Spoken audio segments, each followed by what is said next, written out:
quick reminder, each episode could contain some game spoilers, so please listen or watch with discretion. And now, your hosts for The Gamer's Advocate, AMKomnenos, Banana, and Legion. Enjoy the show. Well, welcome to another episode of The Gamer's Advocate, where we discuss all topics in games. You get 1,000 gamers in a room, you might get 1,000 different opinions, where we love to discuss games that we hate and games that we love to hate and hate to love. But today's topic is going to be about pets in video games. Everybody loves pets, and we like to see them in games, but I don't see the subject covered too often, and yet, you know, it's become more and more of a trend, I think, in many games where you do see pets in games, and hey, it doesn't hurt, and we all have pets of our own. I don't know do you have any pets of your own, Com? I have never had a pet in my life. Oh my goodness. Isn't that strange? Well, not even a fish? I might have had a goldfish possibly when I was small. It doesn't ring any memories, but I can remember some Not friends a good having sign one. if you can't remember if you've had a pet. Yeah. Well, what if you had a fish, what would you name it? Farthead. It's a child's name for a child's pet. There you go. We did have one of my ex's dogs, which we used to call Diogi, spelled D-O-G. It was very clever. Yeah. Okay. That was the closest I came to having a pet. To be clear, that was not the dog's actual name, and it didn't respond. Yeah. So it didn't live with you? It spent more time on my couch than it probably was supposed to. Oh, okay. But it didn't technically live with me, no. Oh, okay. Yeah. I mean, I don't know. Banana, do you have any pets? I do. Actually, Kiki is my first pet. So I didn't have any pets until I was in my 30s, and then I adopted a dog, and she is the most spoiled, pampered princess in existence. She has a little tiara for when we celebrate her birthday, and she gets a cake. It's completely over the top. Wow. You celebrate the birthday once a week. Yeah, she doesn't know when her birthday is. Slice for me, slice for you, Yeah. another slice for me. Yeah, I eat Kiki's dog cake with her. Well, I mean, it doesn't have to be chocolate. It could be vanilla. Oh no, it is specifically a cake mix for dogs. Oh, okay. This is not some Fudgy the Whale going on. No. We don't celebrate my dog's birthday by poisoning her. Not a good idea. But it is interesting. You can always relate to why pets would be endearing in a art type atmosphere, right, Com? Oh, I take the same approach with pets as I take with children. I love other people's pets. I love other people's kids. They're great. I just don't want my own. There you go. I've always had pets. I can't tell you how many pets I've had over the years. Fish, birds. I haven't had any small mammals, but I do have Pomeranians. But I haven't had gerbils or hamsters or anything like that. I haven't had any snakes. Haven't had any rodents. Yeah. I had a hamster. Oh.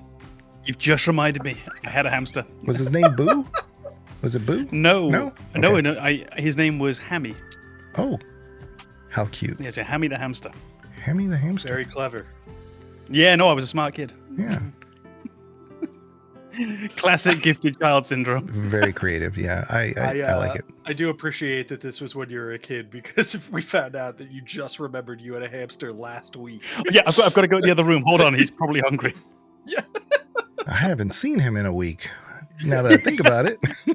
I had a hamster on Friday.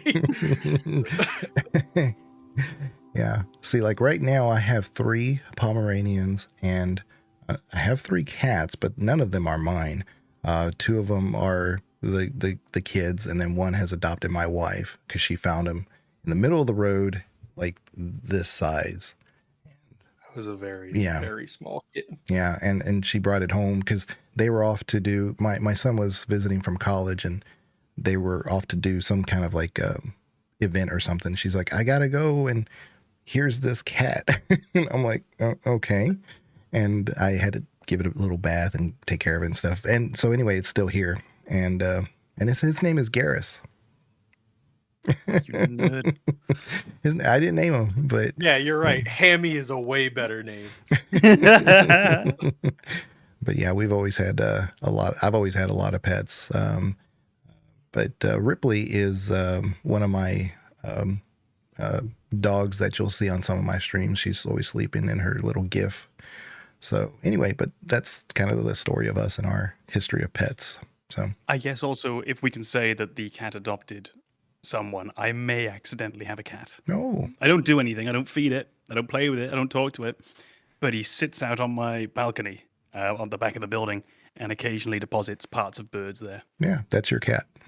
Yeah. Yeah, I think the fact that you said you don't feed it or play with it suggests it's not your cat. You just exist on the same planet as cats. But he keeps giving me parts of birds. and it's your balcony, so that's your cat. And it's my balcony. Yeah. Possession's 9/10, mother Yeah, flip up. yeah. So what are you going to name this cat? Garrus is taken. Catty. Caddy and Hammy. Very good. You got a good trend there. I like it. You know, Banana, I think we talked a little bit before we started the stream, just very briefly. You had a good list of games that you listed off the top of your head of had pets in them. You want to go over maybe one or two? Sure. So for me, the first one that popped into my head, maybe just because I have a dog, is Fable 2. So Fable 2, you are introduced to your character. You get this revelation that you're a hero, which just means you're very capable of something, and you kind of have to choose your direction. But you have a companion in your dog immediately. And as you are kind of going through the tutorial, you learn that your dog will help you discover various items buried beneath the ground as you play through. So there's immediately a mechanic that kind of provides value from having your pet. And of course, having a furry companion is pretty endearing on its own.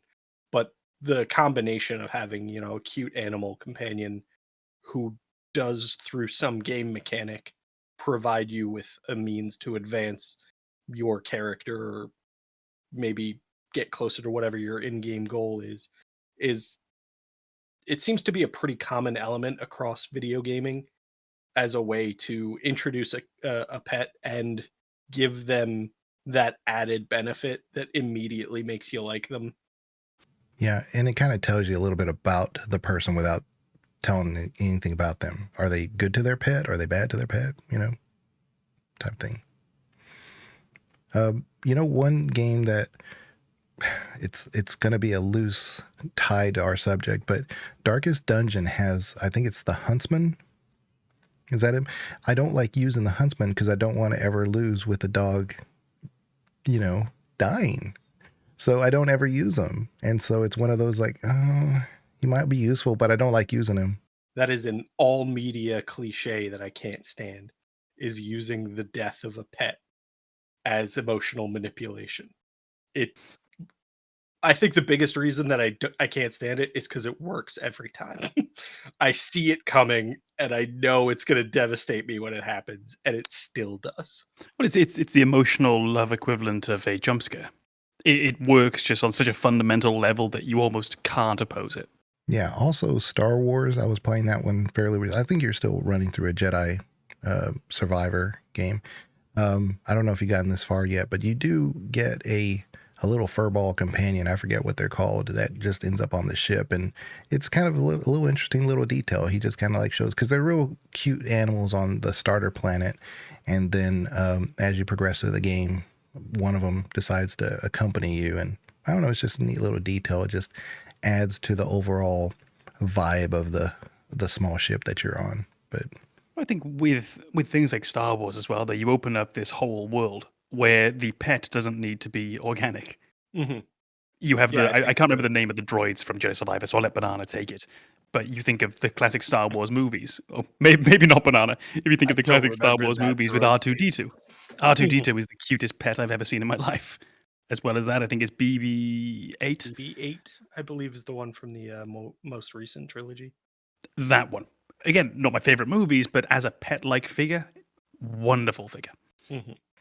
Bunch of Star Wars nerds it- in here. So Whatever, BD1 dork. is BD1 mm, the droid from Jedi Survivor? Yeah. Okay. yeah, BD1. And again, Mhm. BD1, cute and provides you with healing resources. So what's not to love immediately? Well, I think that can often be the sweet spot for a pet in a video game when it comes to them being on your side. So if I can quickly jump into the first one that jumped into my mind when I was thinking of this, it's from Final Fantasy 16, and it's the protagonist's pet dog, Torgal. Now, Torgal is on your side throughout the whole game. This is Torgal's thing. It's the unconditional love that you get with a pet. I think it meshes really well with the world. We mentioned Final Fantasy 16 before, and it's about as close as to a Game of Thrones game that Final Fantasy is ever going to become, except for maybe Tactics. And Final Fantasy 16, people die a lot. Family die, friends die, people betray, people disappear, powers and nations fall and crumble. Torgal's always there, always, and unconditionally by your side. So it's this wonderful counterbalance to the theme, where all through the game, everything is being lost. Even the world is being lost, slowly, shortly. Not Torgal. Torgal is always with you. And he supports you in combat, which of course is what we're really looking for. But he's quite aggressive. So Torgal, if I remember correctly, attacks a lot. There's a lot of biting of opponents. You can use him to help set up combos, things like that.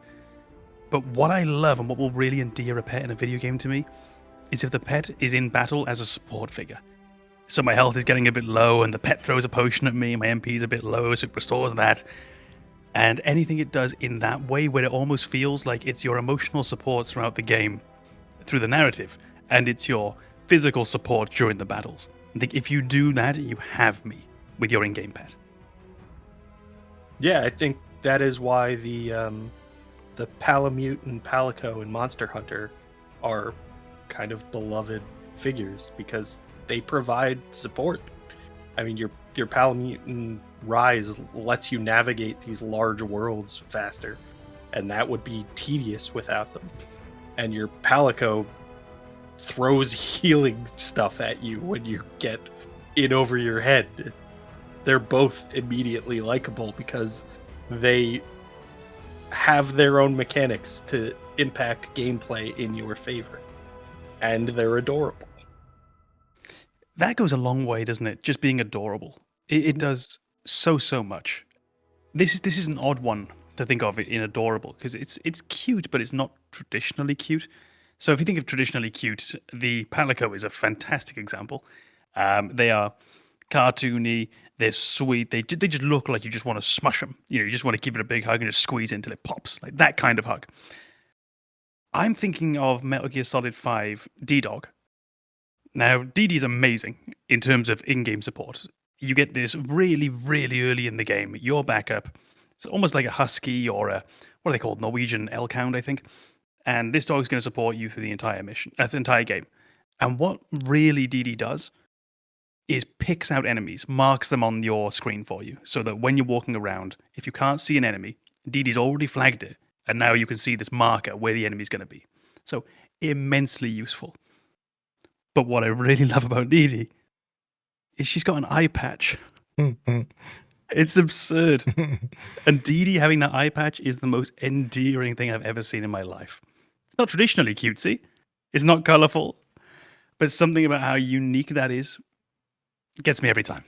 Isn't there a one of your games, Banana, the guy brush, where the pirate has the parrot has an eye patch? That sounds right. I don't remember off the top of my head, having played through them relatively recently, but only once. It doesn't. I could be way wrong, but I know it comes from some game, and it's funny because it's a pirate parrot with an eye patch. So it's the same kind of like theme. Yeah. I think this is that very human idea, isn't it, of placing human traits onto a creature. I've forgotten the word for that. Is it I can't remember the word. Anthropomorphization? Anthropomorphizing.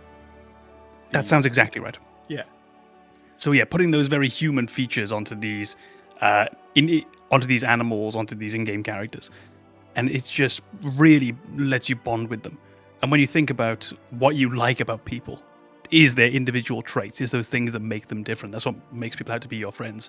Combine that with the almost unconditional love that you get from the dog or from the pet in question. It's the perfect formula. Perfect formula. There's a series that I don't know if you guys are familiar with, but they have these little bird-like things as like choco nuts or something. I don't know what they're called. I knew it was But coming. do y'all know about Final Fantasy and some kind of birds that they got in them? Are those kind of considered This pets, is or? where you were going with? I don't know if you've heard of this game series before. I was like, what could this possibly I know be? exactly where this is going. Yeah, no, the chocobos are another great example. I feel like they might be a bit more divisive in terms of like what is cute, because I mean, I've seen an ostrich in real life. They are not cute, and that's more or less what a chocobo is. But the chocobo are presented as the cute version of that, and it works. But again, a big part of the appeal for chocobos is they're always helpful. Every game where you meet chocobos, they are either just fun or genuinely helpful, or both. And they have a heaven. I've been told, chocobo heaven. They have a paradise. Chocobo Oh, paradise. okay.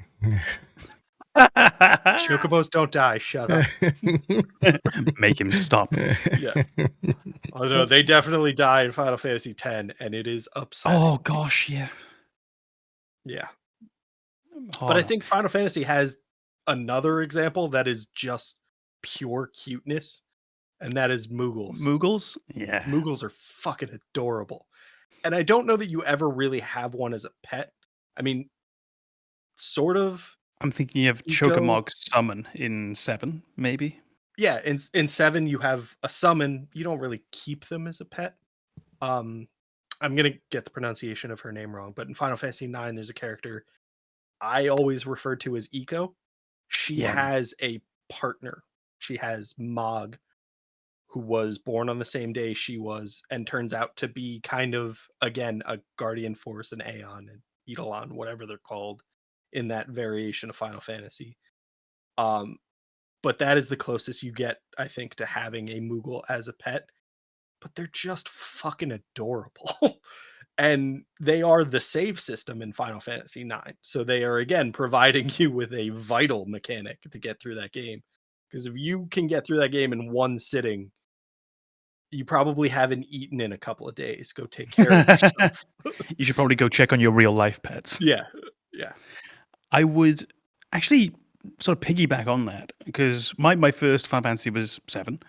And you can largely go through 7 without noticing Moogles. So I didn't really realize what a part of the Final Fantasy world Moogles actually are. 8, fairly similar. You don't really need to run into any Moogles, or do you? Nothing's jumping out at me. I don't think so. But then 9, they become inherent. They are absolutely everywhere because you need them and they function as a save point. And that for me was then my introduction to this character. And from that point on, then you start seeing them everywhere throughout the entire library of these Final Fantasy titles. And they are just perfectly done. They're almost the epitome of like a claw machine cute. Mm-hmm. It is the perfect shape to be put in just one of those claw vending machines to be able to pick it out. And it is masterfully done. I don't think we asked you, Legion, because you jumped in and you said you had a sort of tenuous example. Do you have an example of an in-game pet that just jumps out to you immediately as the one that you think of, where mine was Torgal? Well, you actually brought up one that I kind of agree with before we started the podcast. Just we were talking very briefly about some things, but you brought up the Mabari in Dragon Age. I think that's kind of a unique example because it's a squad mate. It's a companion in a environment that you need someone to be a war dog, but they actually have, not that the dog has dialogue, but there are moments of dialogue with your other companions like Alistair and stuff or Morgan, where they're interacting with the dog and the dog's just being a dog. But when you take the dog with you, you need them to be what they were bred to be. And there's actually a mod that a lot of people download, people that don't normally download mods. There's a mod for Dragon Age Origins that automatically includes the Mabari every time as a squad mate. So, I don't know. I thought that was a good and there example. are a ton of mods around the presentation of that character as well to kind of customize them to make them look like your dog or something along those lines, to get a different version of the Mabari Hound that looks more like dogs we're familiar with. That's And really I interesting. think that's just showcasing how beloved pets in video games are, that people want to kind of make that pet a bit more real for themselves. Well, even speaking as someone who doesn't own pets, that is one of the 2 essential mods that I always have if I play Dragon Age Origins. It's Skip the Fade, for obvious reasons, and Ever-Present Mubari, or whatever the actual mod is called. And I wanted to dive into a question which I think is worth thinking about. Does it matter how realistic the pet is in the game for you to really build an attachment to it? And this could be in behavior, this could be graphics. So there's a high, Subnautica, right? So Subnautica has, I think it's a squid-like character. It's not even like an actual character we could say has a one-to-one relationship, but it's your friend, it's your pal, it's your buddy that hangs out with you and is doing stuff while you're in that area. And I don't know, like I said, it's a pet, but it lives out in the ocean, so it's not really anything that's contained or anything. But so it's kind of hard to like pinpoint that, because I think that as an extreme example still works. I think the Star Wars example kind of proves that it doesn't have to be realistic, because BD1 is adorable. Yes. BD1 is super helpful. I've never had a robot pet before. I don't think I'll ever have a robot pet that I'll think of in a genuine sense as a pet. But BD1 is great. And I think on the other end of that spectrum, you have Horus from Assassin's Creed Origins.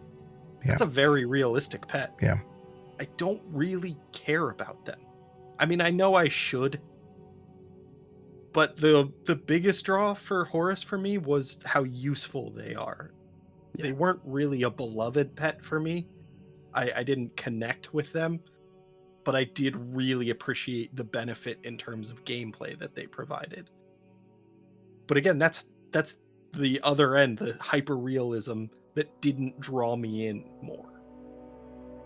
Do you feel, on the same sort of subject, that the addition of pets in video games, do you think that's something that it's easier for it to build a stronger connection now because of how realistic we can make them look? So I'm thinking of graphical fidelity now. If you think to pets in games from the 90s, pets, if you imagine Final Fantasy VII, the dogs that you see in the street, which are just sort of like 10 or 12 little puffed up spheres attached to each other.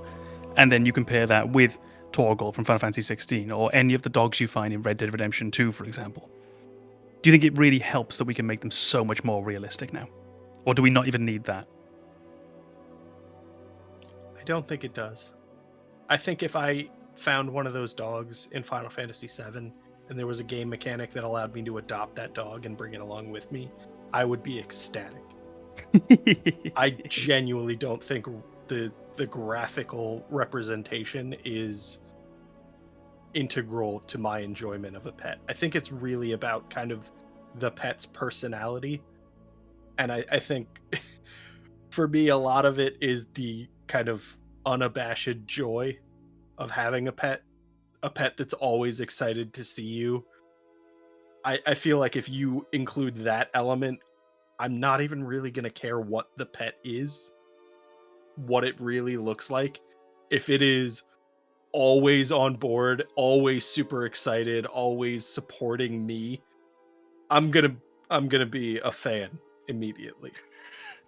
So for you, the graphics really wouldn't matter. The narcissism would. So.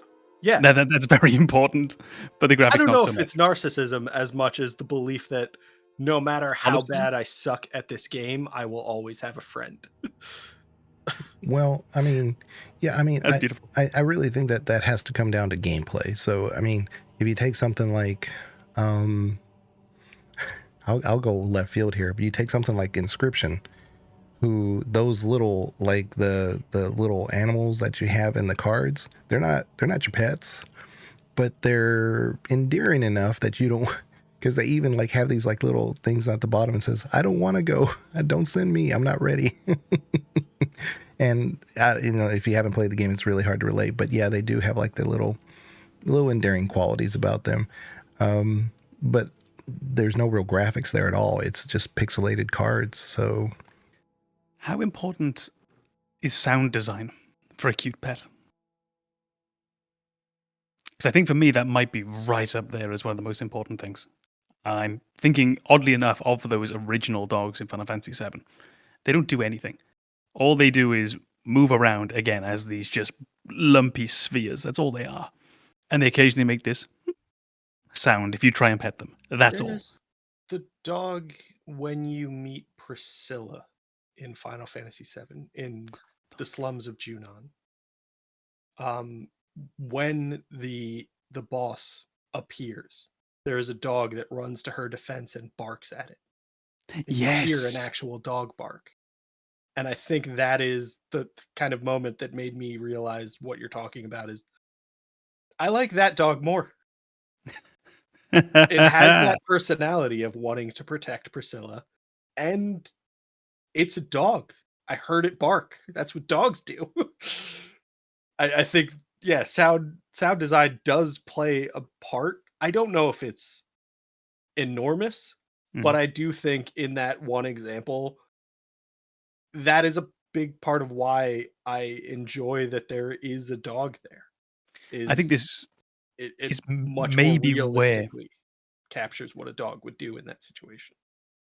Yeah, exactly. Capturing the dog and making it very real. I think this sums up actually. Well, or this really explains that it's not one part of the pet in the game. It's not the graphics. It's not just the personality. It's not just the sound design. It's not just the visual design. It's the whole spectrum, putting them all together.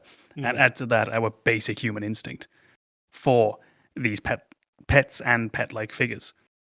And I think a lot of it's going to come down to our standard advice that we always give as well. If you do it well, right, then you do it well. There's another game series that you guys may not be aware of, but specifically in Mass Effect 3. I've heard of this. Yeah, y'all may have heard of it. I haven't played it. There is, you have your space hamster Boo, was popular even before Mass Effect, through Baldur's Gate. And a beloved character named Minsk had a space hamster in it. That's a D&D thing. And BioWare just kind of like transplanted that popular little character to our space hamster that we could have in our cabin. We also have fish. And I can't tell you how many times I've done a stream and says, how many fish are you going to, what fish are you going to get? How come you have no fish? Okay. But people like the fish. And then there's I feel like an outlier on that one. Yeah. I've never used the fish. At all. Yeah. Same. Yeah. Never. Yeah. I feel like the fact that they could die was just the only thing I remember about them, and it made me not want fish. Right. But in 3, you can buy the filter that requires no maintenance at that point. So you can stock it full of fish and none of them die. I feel like that was my reaction, because I believe they're in Mass Effect 2 as well. The filter? Yes, I think so. I don't think so. No, just the fish. Yeah, the fish. Yeah. Mm-hmm. Yeah, and they can die in Mass Effect. And I just remember thinking, we're living in the future. Why is there not something that prevents my fish from dying? My friend in real life has a fish feeder that's automated. This is a thing. We don't need the future. It's called Kelly. That's your fish feeder. Yeah, but that's not the future. Kelly exists right now. But also there's the mech dog in 3. And all he does is wander the cargo hold. And everybody loves him. And so going back to what you were saying with the sound design, the graphic fidelity, and the game design, none of them meet that criteria of being an exceptional pet. And yet they're pretty well beloved. Yeah, I don't fit in everyone. I'm not a fan.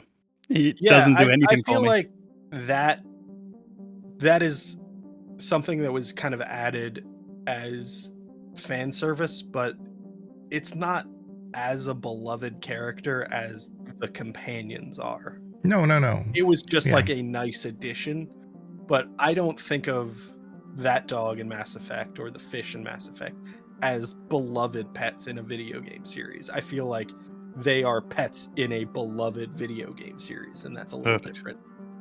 Well, I can tell you until Legion just mentioned it, I forgot about that dog. But I've never forgotten about the Mabari. I've never forgotten Torgal. I've never forgotten the dogs and the horses in Red Dead. Well, there is definitely an association because we don't really associate anything in that game with those characters. It's just they're there, right? But they are part of the environment is more immersive for us. And so without them, it's just that less immersive. But how much of that is to each person's point of view on that? It could be 1%, it could be 10%, who knows? But the fact is, it does add to it, and I don't think it takes anything away. Oh, yeah, we wouldn't say it doesn't, and I don't begrudge its presence. I just have no attachment to it. I think that is one of the examples of where not having a gameplay element kind of leads you to not care. Because, the mechanical dog in the shuttle bay is cute. Your space hamster is cute. But the fact that they're optional and don't really play a role in anything makes them a bit forgettable. And there's a game that I've sunk a lot of time into, Disney Dreamlight Valley. And you get a pet companion, and it's just a cosmetic. You can pet them, and that is it. Unfortunately, they also introduced, as a result of these companions, a game-breaking bug where your companion might exist underneath the floor of the room that you're in, and it just causes this memory leak that causes your game to shut down, essentially. Oh. So it is one of those examples of our advice not being followed, where they did something, but they didn't do it well, and it ruined the experience for some people. Yeah. But I feel like that's kind of the issue, is that if you're going to add this, make sure it benefits the player, or they're not really going to care. Because, I mean, I'm a completionist, and that is a game about collecting cosmetics. So I have a lot of cosmetics for my pet. I don't particularly care about my pet. They're an accessory. And that's not how you should view a pet. Yeah. They are not decoration.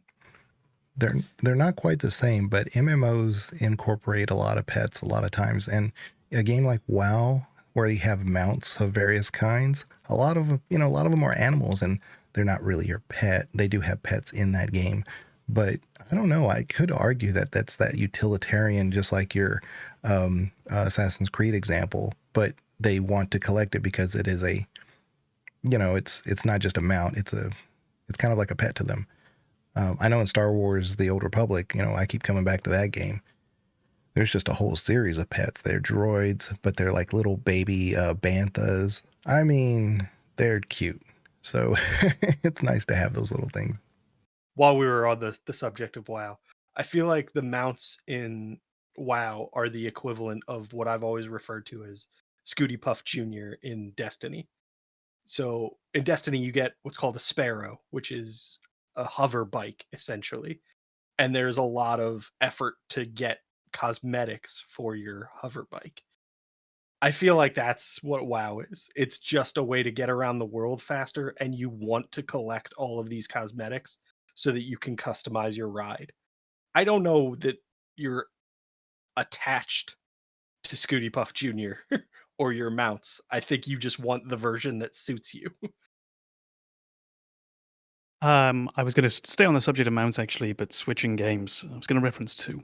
And the first one was going to be Red Dead Redemption 2. Now, that is a game where you really bond with your animal. Have you two played that game? I've not played Red Dead 2. Please do. So you will spend your time bonding with this horse. And over the game, you can choose to make upgrades. You can choose to replace the horse. I generally didn't. I tended to find I was very happy with my horse, and I almost felt like it was a member of my party. It was a member of the gang, so I couldn't bring myself to replace it. So you already see there the way that you build an attachment. You can do lots of semi-necessary activities. Like you can brush the horse's mane, you can lead the horse by hand if you need to take it somewhere, you could hitch it when you go into bars and saloons. You don't really need to do any of this. It'll be fine if you don't, but you can. And I'd find myself sometimes just brushing the horse, just because I felt like I should, because it's my horse. So I've got to make sure that, she's feeling tip-top. Your character will talk to the horse. You give the horse a name. You keep the name. Should you lose that horse, because they can die, it's gut-wrenching. Absolutely gut-wrenching. I never had the same feeling with Roach in The Witcher 3. And I think they use their storytelling, the way that you interact with these horses, to show the difference between Arthur Morgan in Red Dead Redemption 2 and his relationship with his horse, which is, it's a friend, it's a family member, and Geralt's relationship with their horse. You can't really do anything for Roach. But then you look at the name and you realize that this horse isn't a friend to Geralt. It's just another horse called Roach. It's just the one that happens to be alive in this very moment. I always find that interesting now, the idea that through game mechanics and the way the character talks to them and the way that you can name in the one game you can't in the other, the game designers instilled in me the exact relationship with the horses the characters are supposed to have. I care about Arthur's horse. I don't really care about Geralt's. Well, can I ask, did you name the horse Horsey? No, there was no S in the middle.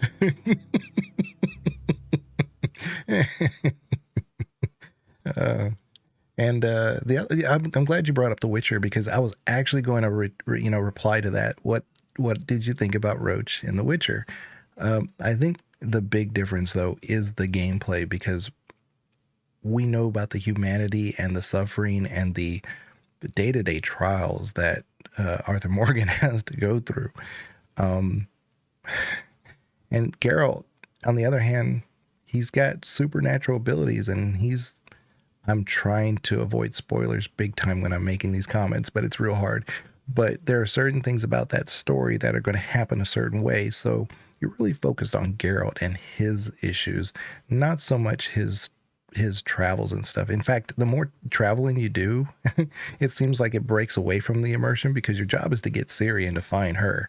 And so you're doing, let me go to this side quest over here. Let me go to this cavern nobody's ever heard of. I might have. None of that would probably happen if we were playing The Witcher in reality. Whereas Red Dead Redemption 2, there's consequences for every decision you make. And so having a horse that has those natural consequences for things kind of makes sense. And they didn't have to include it, like you said, but I'm kind of glad they did. It only adds to the immersion. You guys have reminded me of an example where I think the gameplay is the most important element in terms of developing a pet. I was thinking about Shadow of the Colossus. In Shadow of the Colossus, there's not really a lot of explanation about anything. So I don't know that you even ever learn your horse's real name. You just kind of... I think the general consensus is that people have called that horse what the character sounds like they're saying whenever they call their horse, which is aggro. And Oh, yeah. I don't know if that's actually the horse's name. I think I just accepted it because that's the only thing you ever say to that horse. But and this is just fair warning for all of our listeners, this is going to involve spoilers for Shadow of the Colossus. So if you have not played, don't listen to me. But you play through that game. If you were before. Yeah. I don't listen to me is generally good advice, but in this specific instance, there's a reason. So in Shadow of the Colossus, you're overwhelmingly alone. You show up, you have your partner, and she is dead-ish. I think the conclusion is she's either tremendously ill or she is dead. And the only other living being that you are aware of is Aggro, your horse.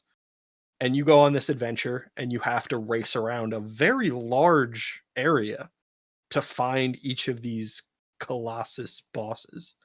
And Aggro is your means of getting there in a timely manner. Without aggro, that is a very boring game. And then as you approach the final Colossus, aggro falls off a bridge. And it is heartbreaking. It is so upsetting. And it is so almost predictable that it happens that you see it coming and it's still heartbreaking because of how important aggro was for your adventure up to that point. There's some times where you cannot beat up a Colossus without using aggro in combat. And now aggro is gone and you have to face the last Colossus alone. And it's intimidating. And the fact that you're alone makes it that much more intimidating. And there's really no development beyond aggro is your only friend who's not dead. And they were extremely useful. So I feel like that gameplay element of just having a partner and having a partner that makes navigating the world in this case better, or just some gameplay element removing the tedium from it. I think that's all it takes to make a beloved pet. And there are, I think there are examples that we've talked about where that gameplay element doesn't exist, and it kind of showcases why that pet doesn't become beloved.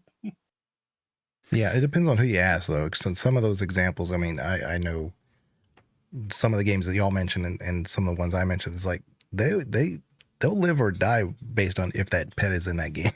Like that's one of the first things they make sure is in their environment. Absolutely. You know, so there is a website, I believe it's just called "Can I Pet That Dog?"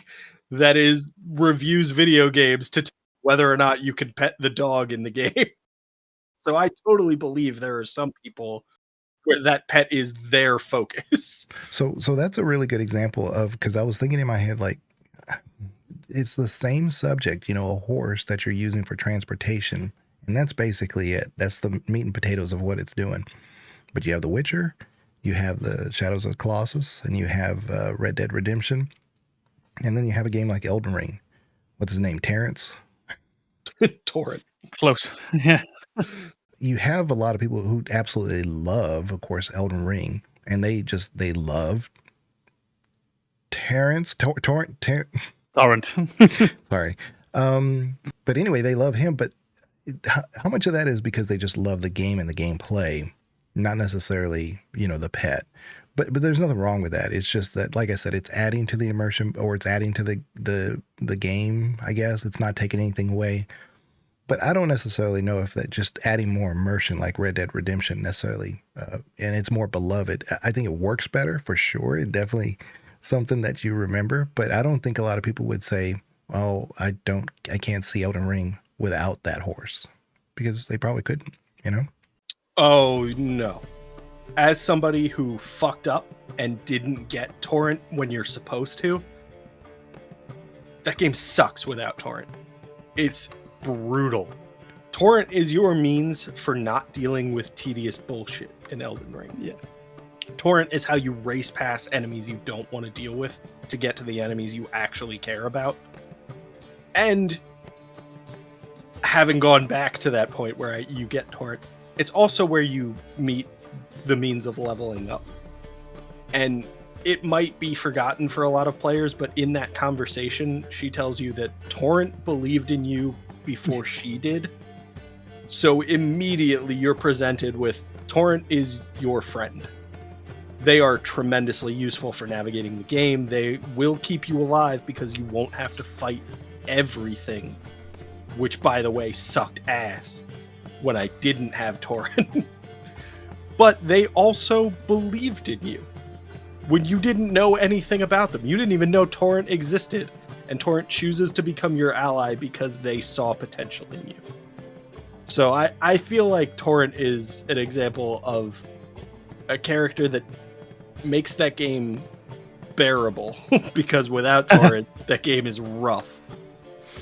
But there is that little bit of development to say that Torrent has a personality, Torrent has their own desire, and they want to see you succeed.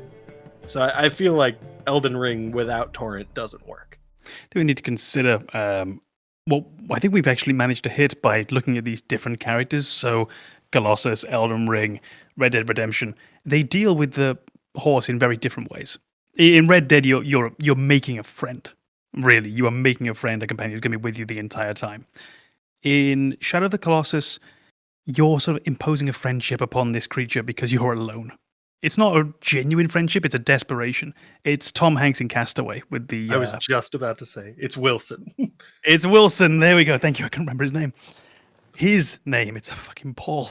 And then you've got Elden Ring, where you don't really get the character that you get from a Red Dead Redemption horse, so you don't get to brush its mane or anything like that. You've got a bit of friendship directly from it being transmitted towards you via the dialogue that Banana just mentioned, where you're told the Torrent believed in you. And you have wonderful gameplay mechanics. So in this case, you've got the double jump, for example. And I think it's done what we mentioned earlier. It's not one thing about these pets that will make you love them. It's not just the unconditional love. It's not exclusively the gameplay mechanics. It's not exclusively the way you can interact. It's a sum total of all of these different things and how they add up. And for Torrent, he just manages to hit enough of these that it doesn't matter that you can't pet. It doesn't matter that you can't talk to Torrent in a way that you can to your horse in Red Dead Redemption, for example, which happens to not be able to double jump. Yeah, and the one you didn't mention, of course, was The Witcher. But The Witcher does something fairly unique because this is Roach, regardless of which Roach we're talking about, because Geralt's gone through several Roaches. But we're able to kind of do, which I've referred to in other podcasts, is like the mind's eye.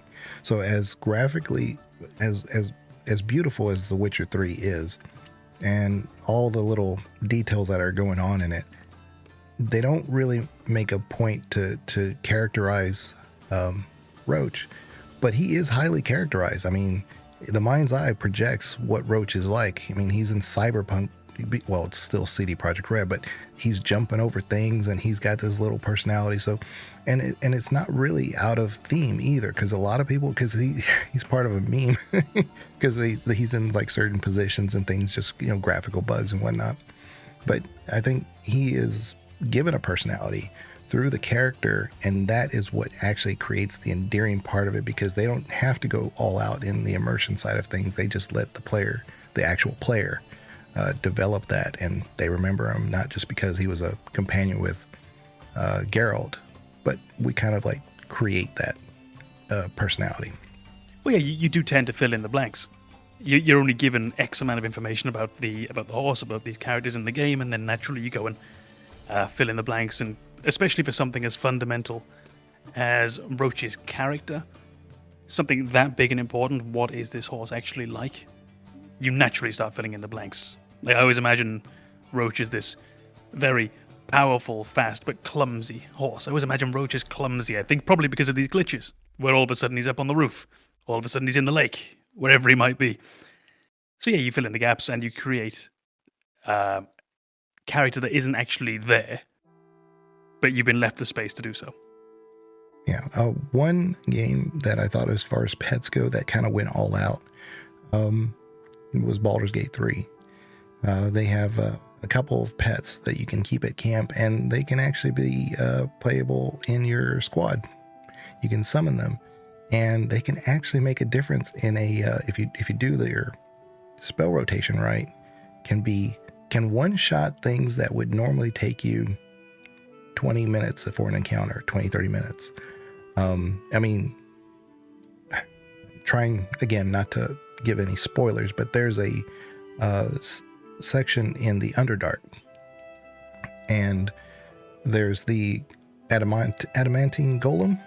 Is it? Mm-hmm. Okay. So you have an owlbear, and owlbears are big by nature, and this one is kind of like a baby, but you can cast enlarge, and it makes them really big, and they won't take the fall damage. So you can actually have them up real high, drop them down on the golem, one-shot that golem that would normally take your entire party like 20, 25, 30 minutes of mechanics to get that done. And my point here is that, and that's just a pet. That's all it really is just a pet and he has conversations with you. He says, "Oh, I'm so hungry," and this and that. So they went all out on the whole pet thing. because you don't have to have them around. It's just, you could just have them just be there, you know.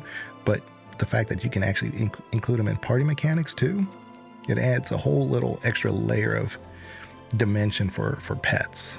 But plus Scratch. Yeah, I think BG3 is the example that I feel like I know it's not what Com was talking about, but it's the example that fulfills all the stuff that Com was talking about, where you're introduced to the owlbear, and depending on how you go about recruiting it, it's immediately endearing because you're introduced to a baby owlbear cub that needs help, and you step in, you provide that help, and it joins you. And it's a bit tentative at first, so you have to earn its respect and earn its loyalty. And then it becomes part of your team, and it's very cute the entire time. And then it becomes very useful in combat like that, particularly with that adamantine golem fight, because that is a very pain in the ass fight without the owlbear. Especially if you're going for the achievement in the game, which is to not use the hammer. So that fight becomes even more difficult for that achievement.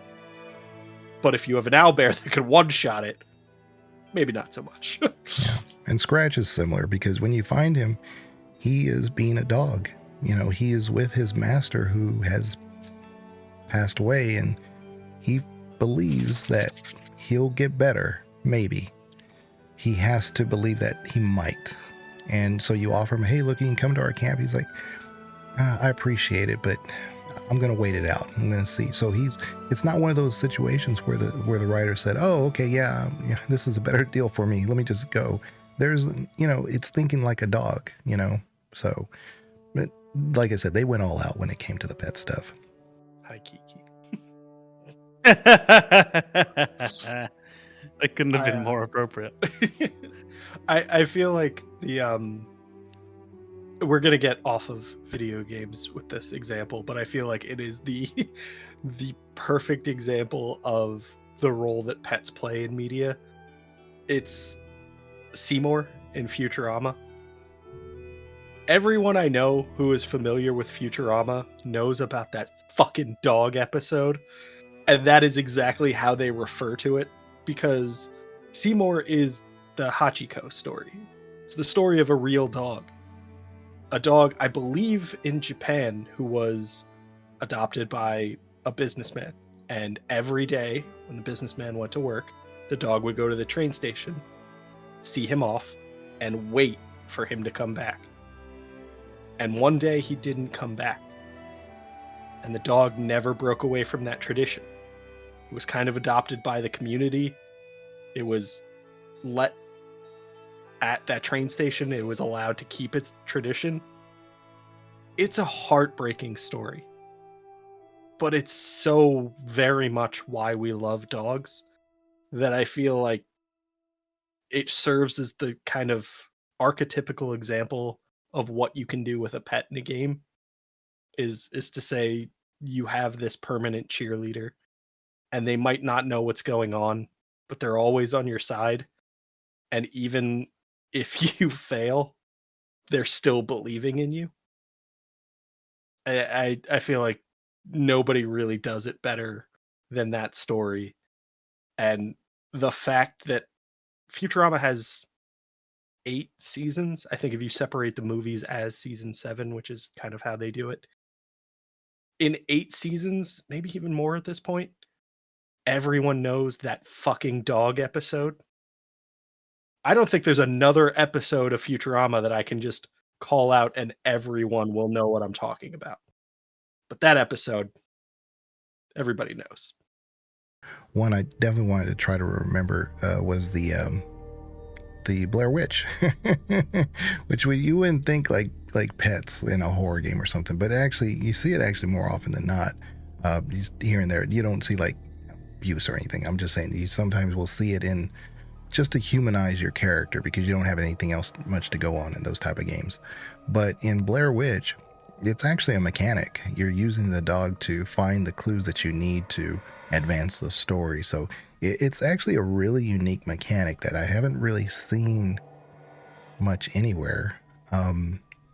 And but yeah, I just want to bring that one out because it was so uniquely done, and I'm surprised I just don't see it more often. Yeah, I feel like that is the more extreme version of the dog from Fable 2 for me.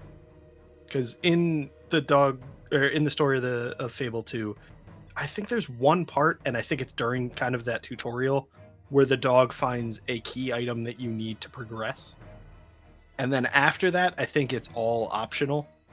But it is that kind of showcase of the dog being your guide and a useful companion, a helpful ally. In the Blair Witch, I feel like it's much more you can't proceed at all without the help of your pet. I was going to drag us somewhere else because I'm curious because I can't think of any. Can you think of any examples of truly bad pets in video games? Ones that you just don't want around? Because oddly enough, in my head, the only thing I could think of was Jacob from Mass Effect 2, which is not quite what we're looking for. First but time you remember his name. Oh, he meant James. He said Yeah. Jacob. Yeah, for sure. I've been- Javik? We're talking about Javik? Oh, I know. I wouldn't forget him. So, I've been trying to just think of bad ones for the last few minutes, and I'm finding it really hard to think of bad pets. I'm finding it quite easy to think of pets I don't care that much about. Things like in Mass Effect, the robot dog, for example. I just don't really care. It's there, it's not. Such is life. But pets that I actively think, oh, this game would be better without you? Can you think of any? Nothing comes to mind. The only thing I can think of is that bug in Disney Dreamlight Valley. If the introduction of a pet means that the game could break, maybe don't put it in. But beyond that, I can't think of any example of a pet that made the experience worse. Mm-mm. I mean, I would answer just no for now until I can think about it. But I did just think of one, but it's falling very much into the banana field where it's not inherently in and of itself bad. Are you, But so much of what it does is bad, how just like am I banana. supposed to interpret that? So the way that banana was mentioning the pet in Disney Dreamlight Valley, it's not inherently bad, but the execution and the fact that it can occasionally lead to glitches and bugs, etc., can make your gameplay experience worse. There's a game that came out about 10 years ago called The Last Guardian. I remember that the big bird dog thing in that Trico, I believe, had so much right, but it had the same problem where occasionally the AI didn't quite work in your favor, where it got buggy, it got glitchy, and because it was essential to complete the game was to work with this pet, was for you to share the load, to share the labor. As soon as something went wrong, it was essentially fundamentally game breaking. The actual creature I thought was beautiful, really beautiful, and I loved it, but it suffered from the execution problem. I'm gonna take a quick look because for some reason I associate that game with Shadow of the Colossus, but I might be. I think it's the mixing it same up. company. I think it is.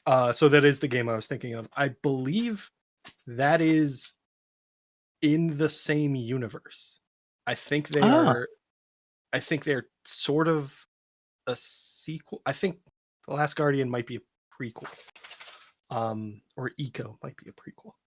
But I feel like there is a direct connection between Shadow of the Colossus and Last Guardian. And thinking like this is a very oddly shaped pet that is weirdly still cute despite being substantially larger than you, which is typically Yes. not the direction that they go if you want to make something cute. And a very kind of sweet, timid personality shown when you're first introduced to it, because it's a caged animal when you first meet it. And it's showing that kind of reluctance, but gradual acceptance and then trust. And I feel like that is a surefire way to establish a connection. And then I feel like that just makes the gameplay issues more disappointing because you had all of the other build up in place to make this like a beloved character, and then the gameplay fell apart, and now I'm frustrated, and the symbol of my Yes. frustration is the pet. Yes, and it's entirely on the pet in that moment. You're not thinking, oh, the AI, oh, the developers. Yeah. It's just you Yeah, stupid. when you bring the pet to life, it takes on a new kind of existence. And Yeah. now issues that I have with the coding behind the life form you've created are now that life form's responsibility. When you were describing that, one came to me. Duck Hunt. The dog. Oh, the dog. Because I can't tell you how many times me and anybody else I've ever known, when you miss, you wanted to shoot that dog because he's making fun of you, and you're like, Yeah. not that you wanted to shoot the dog, obviously, but you just wanted to take out your Oh, but you frustration. did. It would. Calm went But there. I feel like I don't know that made the gameplay work. I don't know that made the gameplay worse. It just made you really not want to miss. Well, like to Com's question is like, is there a animal out there that you didn't like? Right? You didn't like the Well, dog. it's a broad question. There are Is it? animals that you don't like, but I feel like Com's question was more, was there an animal, a pet that was introduced that made the game worse? Oh, Yeah, okay. I'm looking for essentially a failure. That's what I'm looking for. Because that's a conscious effort to make you hate the little bugger. Oh yeah. That dog did exactly what they wanted that dog to do. It's still to the same point because they've deliberately made it so he's infuriating. But the initial approach to it was more, was there something where a mistake in development, where a misjudgment was made, and you dislike the dog or the cat in spite of what they wanted you to feel. Whereas in this case, it's very much, no, we're going to make this guy an annoying little goober to encourage you to put more coins in or whatever the case may be. Yeah, I've brought up before, and this is, you got to play this game, Com. But Nier Automata does a really crazy thing where you have these androids that take on pets. So if you're looking for a more classic example of how pets in games can humanize your character or your situation, that game is specifically trying to do that philosophical point of view of what is humanity, what is intelligence, and things like that. And they're basically not the androids, the robots. They basically take on pets. It's pretty interesting. So You say I've got to play it. In that moment, I just looked at my Steam library. I have played 0.5 hours of video games these past 2 weeks. That's 2 rounds of Apex and desperately trying to connect to an Apex lobby. I don't know when this is going to happen. I am banned permanently from Apex, so I can't help you. It's all right. like- I think I can happily self-ban myself from it. Legion and I have those weird stories. Legion is permanently banned from Apex, having never played Apex. I'm permanently banned from Elden Ring's servers before I even played Elden Ring. I logged on, and my first attempt to play the game, they were like, you can't. You stop that But right. with the seamless co-op mod, I can play with people, which is, I mean, kind of all I really wanted anyway. So, and it is the better way to play with other people as well. mhm. But no, thank you. So that was really my concern is bad execution of pets in video games. I find it interesting that we couldn't think of that many. Yeah. I think there's real simple uses of them, like Diablo 4. There's a few other games where you can now acquire a pet that all you really do is you pet them. But you could always not Baldur's Gate, in Diablo 4, always pet a dog in the game, in the city. They wouldn't follow you. They weren't your pet, but you could always pet them.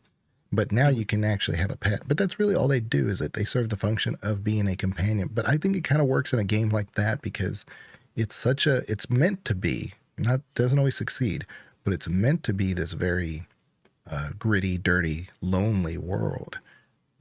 and when you're in the cities, of course, the modern Diablo 4, it's not an MMO by any means, but you're in shared servers with other people, so you see them running around. It kind of breaks the immersion for me, but whatever. That's not my point. But you could always pet those dogs and stuff. So little things like that in some of those games, I think they work, but they could work better. And so I think if we're talking about how did it make it worse, no, it didn't make it worse. Or maybe the pet design wasn't the best. People love them, so we know that they work, but I think they could have been done better. Oh yeah, I think Yeah, there are no, that makes definitely sense. examples of the implementation not being what we hoped it would be, but I don't know if there are too many examples where the addition of a pet made the experience of the game worse. So in that example with Diablo 4, it's just another cosmetic in collecting in Diablo 4. And you get, weapon cosmetics so that you can make whatever weapon you're using always look like your favorite one. Hmm. It's just another example of that. I don't know that the introduction of a new set of cosmetics would in any way make that game worse. And I think that's what we're trying to think of is Yeah. examples where adding a pet at all was the wrong decision. It almost feels as though it's almost a freebie in game design is to put a pet in your game. It feels almost as though you almost can't go wrong, short of a genuine catastrophic error along the lines of its AI being problematic, or something like that. It almost feels as though you can't go wrong because the worst that we've found is just sometimes it's only okay. Sometimes it's not that interesting, and sometimes it's really, really good.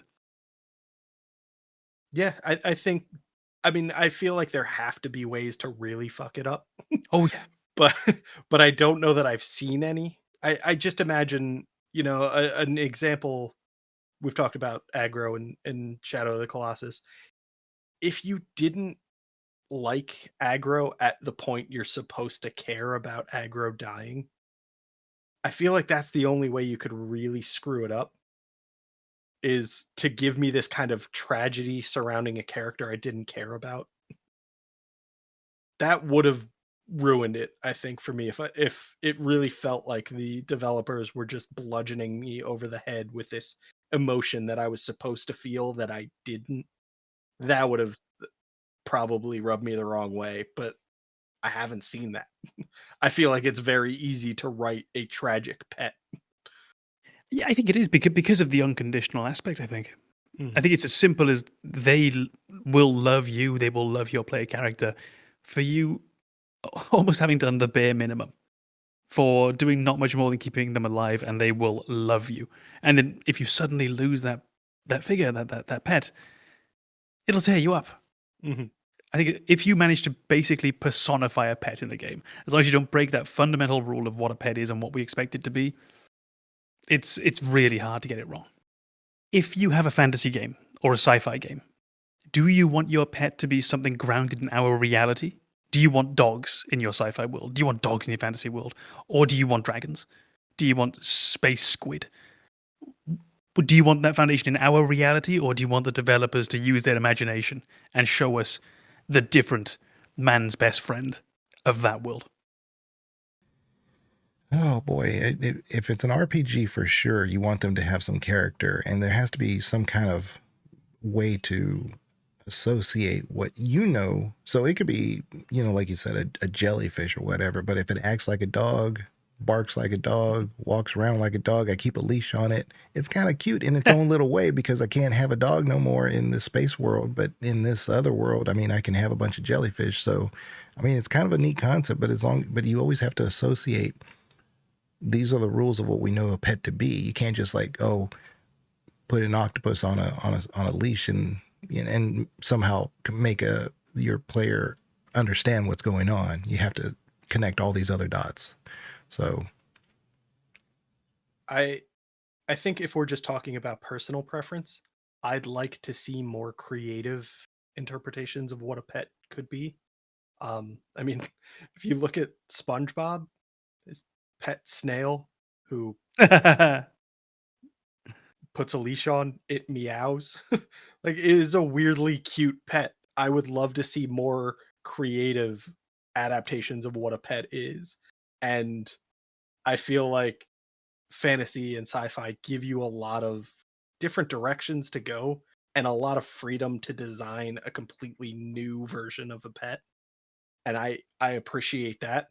But I think like we've said this whole time, you can't really go wrong with the classics. So like if you put a dog in a game, I'm probably going to be a big fan, even if it's the clumsy little robot dog in Mass Effect 3. Like, it's not a beloved character, but I appreciate that it's there. I think for myself, I want to see that creativity, definitely. I will fall back if I have to on, okay, just give me a dog. But if we're in a sci-fi world, if everything else is going to be different and unique, I want to see something different and unique. And by this, I don't mean give me a dog and give it horns. Don't give me a dog with like an electric like nose or whatever. I want to really see you thinking outside the box, which is oddly enough what my one criticism of Mass Effect, particularly Andromeda, but the whole series is most of the aliens, with some exceptions, which is why the trilogy gets something of an exception from this. Most of them look like humans, roughly speaking. They're mostly just bipedal. They've got 2 arms. Their heads look like ours. Thankfully, you do have the Hanar, you've got the Volus, you've got the Elcor. But I want to see them really use their imagination. What if there's some planet out there where life, in its regular form, is gas-based, as opposed to solid, for example? I want that. I want things living inside a gas giant where they're kilometers, big miles, sorry everyone, where they're enormous, different scale to us entirely. I want those interesting life forms. I feel like a pet in those worlds might be an easy way to do that. Because you don't have to come up with all the combat animations. You haven't got to come up with how it interacts, what's its rule set. You could try really interesting things with the pets. Because all it needs to be is something that you can love. That's all. Mm-hmm. So why not really play with the rule set at that moment? Why not really try and make something different and unique? I think you nailed it with the idea that pets give you that opportunity to experiment with non-humanoid life. Because I feel like I remember this watching through seasons of Star Trek, is that every alien race that main characters interact with in Star Trek is humanoid. Not just humanoid, but like as you progress, it kind of seems like they're all able to mate with each other, which is another kind of weird problem. They do actually address that in the series, but I feel like the fun is meeting stuff that is very, very different.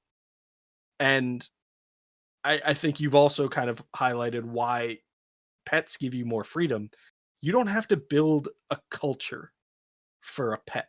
You don't have to build a philosophy or a way of thinking or priorities.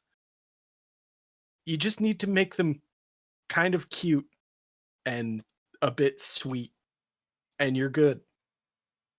Yeah, we're talking about you. So this might be a slam dunk question, but just in a vacuum, gameplay better. Would you prefer a game that came out with a pet or not with a pet? I used to not care. For the longest time, I was quite underwhelmed by pets in video games. I often thought of them in the same way that I would think of escort missions in games. It was just an extra thing I had to think about, an extra thing that was going to bother me, and I wasn't really a fan.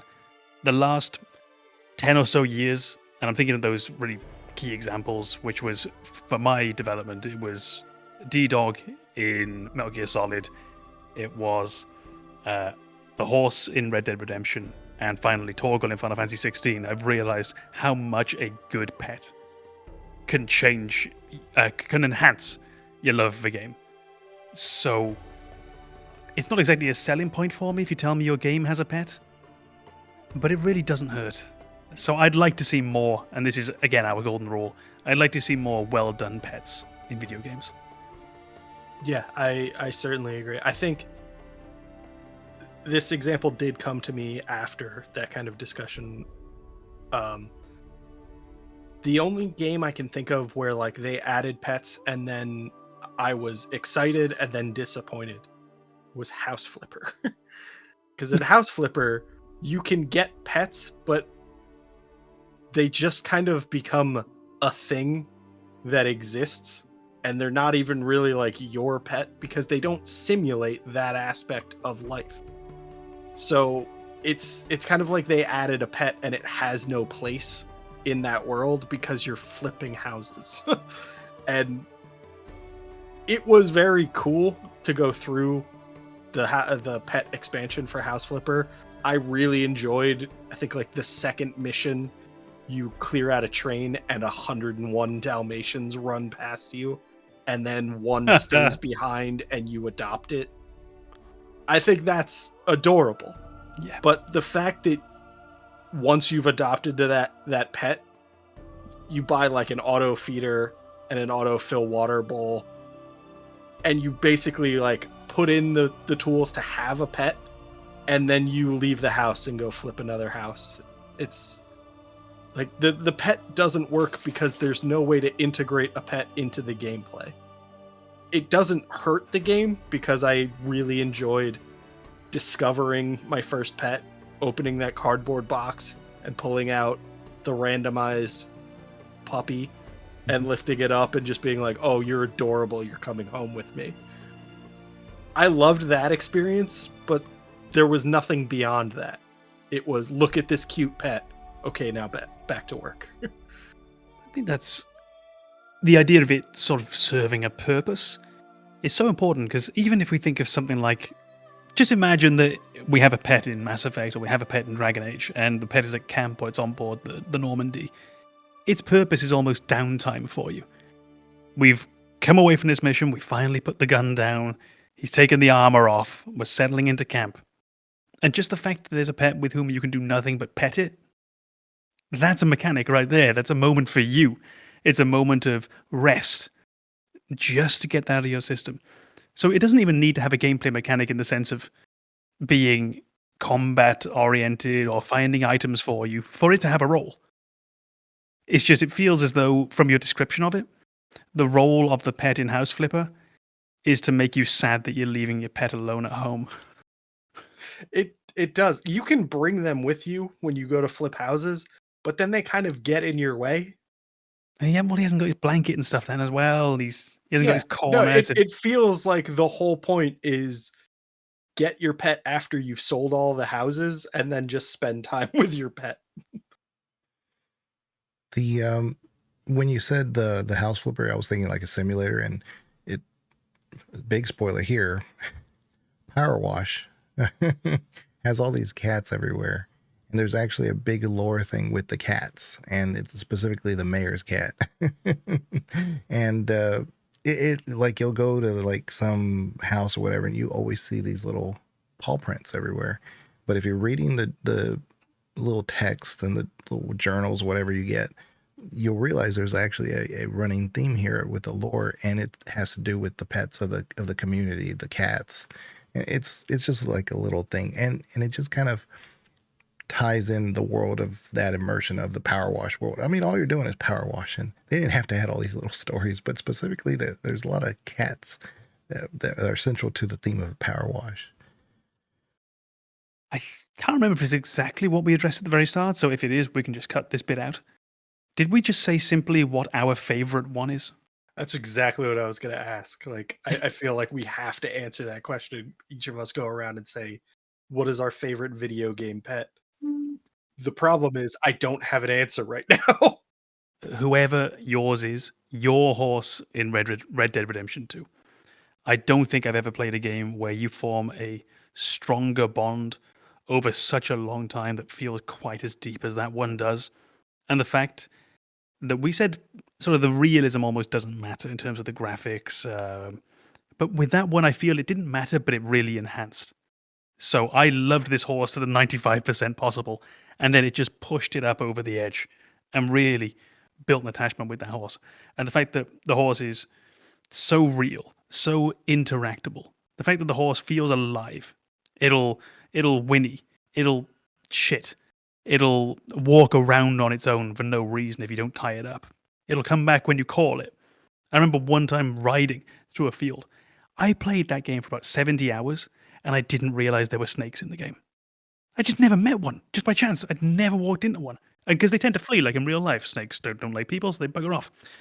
And at one point, I was running, and my horse just went, kicked something, and there was this little X on the map.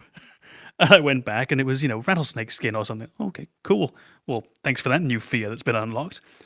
But that moment of the horse just lashing out on its own meant so much because it just defined it more as a character. It wasn't just that I bouldered through this. He kicked out and took out this snake. And any game that can make you feel like the animal is truly real, I think has really done something magical. And I think they are the best example of a game that's done that to this day. So for me, my horse in Red Dead Redemption 2 is my favorite video game pet, video game animal companion of all time. You mean horsey? Horsey. But again, no S. For me, I'm going to actually, it's going to be a broader one, but I'm going to hopefully narrow it to make sense.